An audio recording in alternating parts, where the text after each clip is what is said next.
Okay, so we're gonna watch this scene, and I'm gonna really irritate you by stopping it every couple minutes or seconds, and I'm gonna explain to you what it means. So, this is the Patrick Stewart version, which we saw the beginning of, and it's got this Nazi fascist styling. So this is Patrick Stewart. He is Macbeth, not in medieval costume. But he is in sort of 1930s, 1940s fascist mode. So we are also going to annotate this, and you can watch the scene for yourself without me interrupting it as well, but you'll have to do that separately. Okay, so he's on his own. Um, you can see him in next to the lift, which they often use. So it's a soliloquy because it's just Patrick Stewart on stage, aka Macbeth, and he says he can see a dagger, hence the title of the video. You might have noticed that there is no dagger there, unless the dagger is meant to be right in front of where the camera is, but it's not. You can kind of see that he's looking at something just in front of him. So let us watch him do his magic.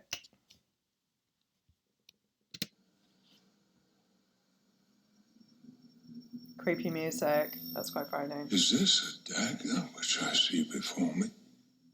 There is no dagger. Look, nothing there. Toward my hand.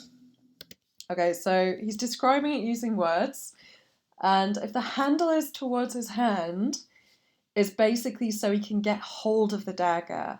It's a dagger that he's going to use as to do bad things to someone else, presumably. Come,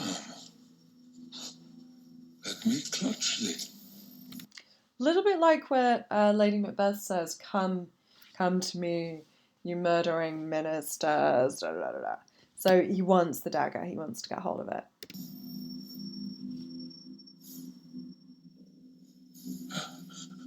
I have thee not.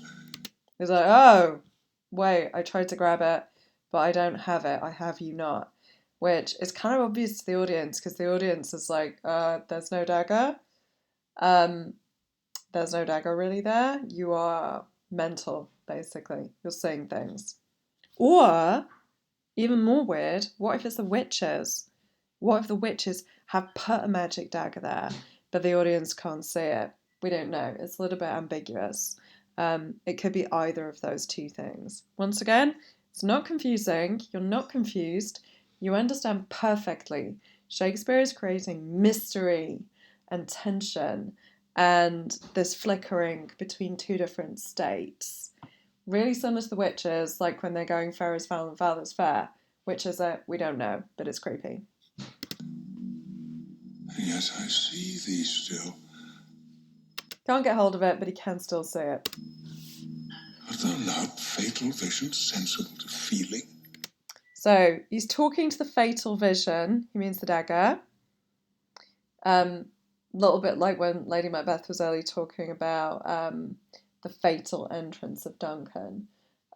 Sensible means, can I sense you with my vision? Can I sense you with my vision, my eyes, but I can't sense you with my hands?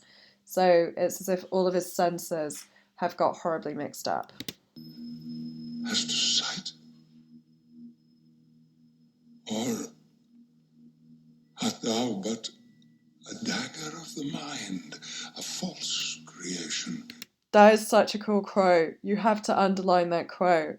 A dagger of the mind. There's so many good things you can say about the quote of a dagger of the mind. The idea that you're being metaphorically stabbed by a dagger. The idea that the mind is like a dagger. The idea that the mind is violent and dangerous. The idea that reality and the mind are suddenly blurring into one, but the mind is actually the more dangerous and the more deadly of the two.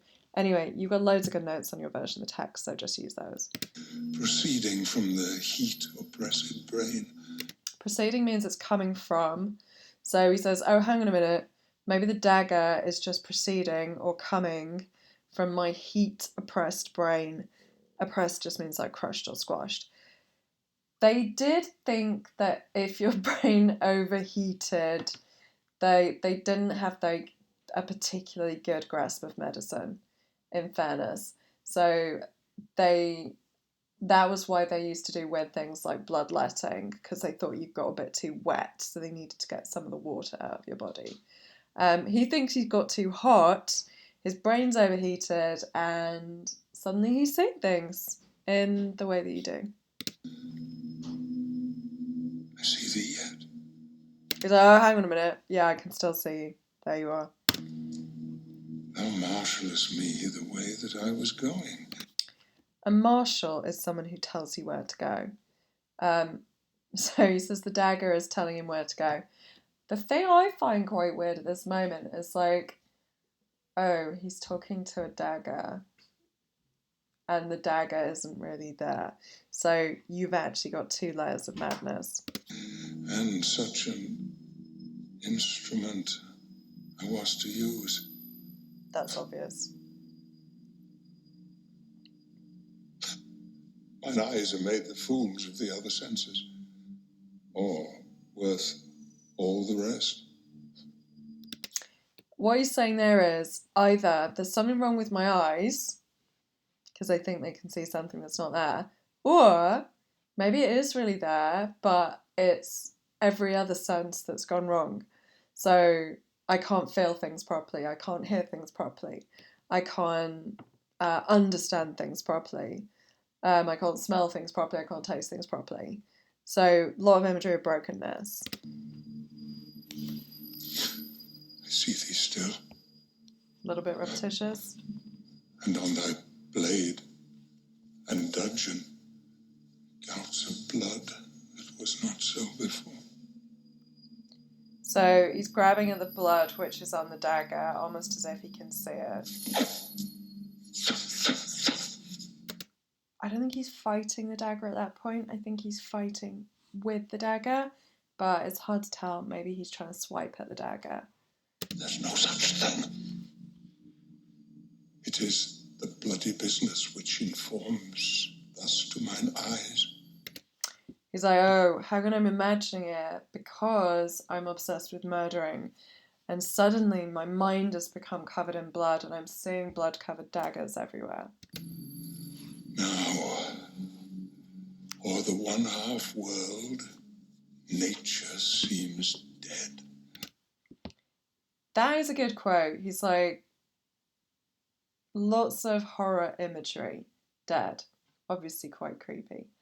But the idea that nature, something from which all life comes, all of God's creation, everything that is, everything that's natural, everything that's good, it appears to him to be dead. It is the middle of the night, so obviously you can't see it.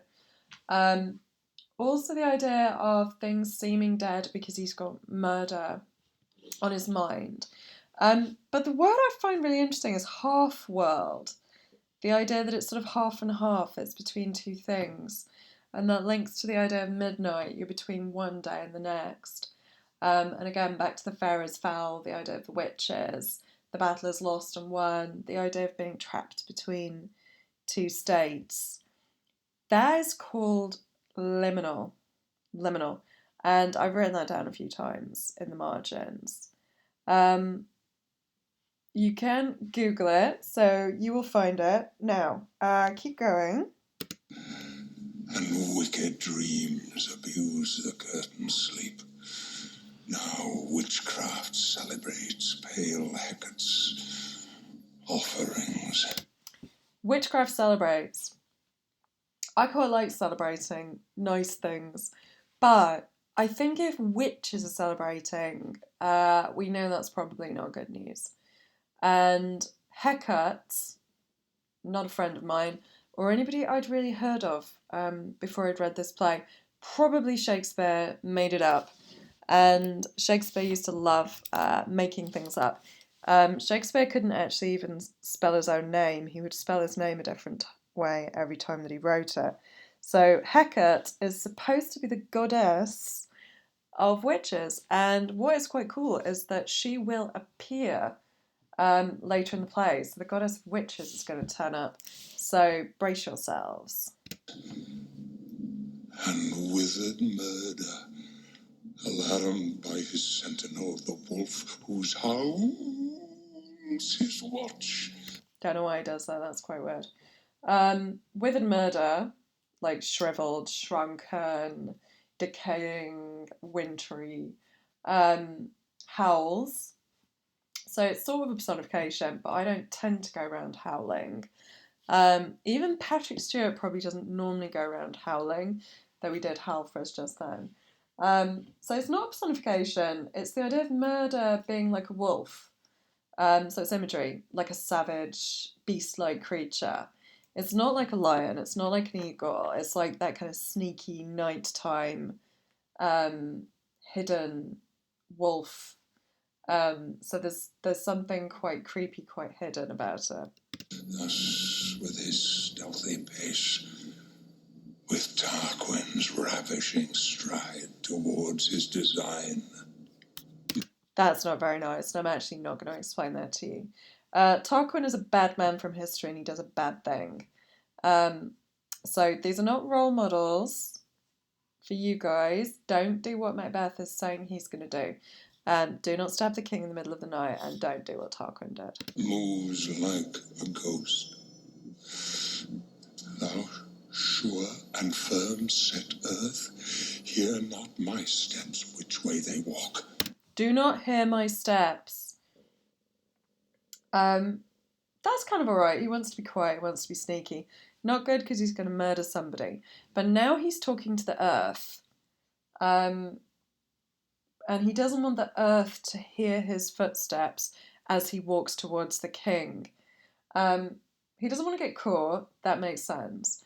But it's almost like he thinks if the earth, the whole of the earth on a huge scale, knew what he wanted to do, then somehow the earth would rise up and stop him. And this imagery repeats later. Loads of imagery of nature will stop them because what they're doing is so unnatural. And it links back to Lady Macbeth's speech where she says, "Come thick night." She wants the night to come down so that heaven can't see her keen knife, because she thinks if heaven could see the knife, just like if earth could hear Macbeth's footsteps, then heaven and earth would kind of come together and stop them. For fear thy very stones prate of my whereabouts. That's not a modern English word. He is afraid, for fear, that the very stones, the completely senseless, hard, inanimate objects on the ground, would prate or speak where I am, whereabouts I am. That the stones would start screaming, "He's here! He's coming to murder you! Run, Duncan!" Poor gentle Duncan, sleeping in measureless content with the diamond clutched in Lady Macbeth's fist. And take the present horror from the time. Take away the horror from the time. I don't think he's feeling very good about this murder. He definitely knows it's wrong. If you know that heaven will stop you, the earth will stop you, and you think the stones are going to start jumping around and yelling, then you know that you shouldn't be doing this thing that you're trying to do. Which now suits with it. Whilst I fret, he lives. While I fret or worry, he, the king, Duncan, lives. He's still alive. Words to the heat of deeds too cold breath gives. Words bring deeds to life. But the breath of the words is so evil that it's bringing kind of cold, dead life to the deed of murder. So he's trying to talk about the murder to make himself want to do it. But the words sound so horrible, he feels like he's bringing to life a zombie in this deed, this unnatural deed of murder. I go. That's the bell. don't know if you remember, I was saying they don't have mobile phones. I was going on about that before. And because they don't have mobile phones, they can't call him and go, all right, it's ready, you go, stab him. They have to bang on the bell. So he's going to give a speech about the bell. Lady Macbeth rang the bell. So it's like she's controlling him through the bell. And it is done. The bell invites me. Hear it not, Duncan. Doesn't want Duncan to hear the bell, though, obviously. For 'tis a knell that summons thee to heaven.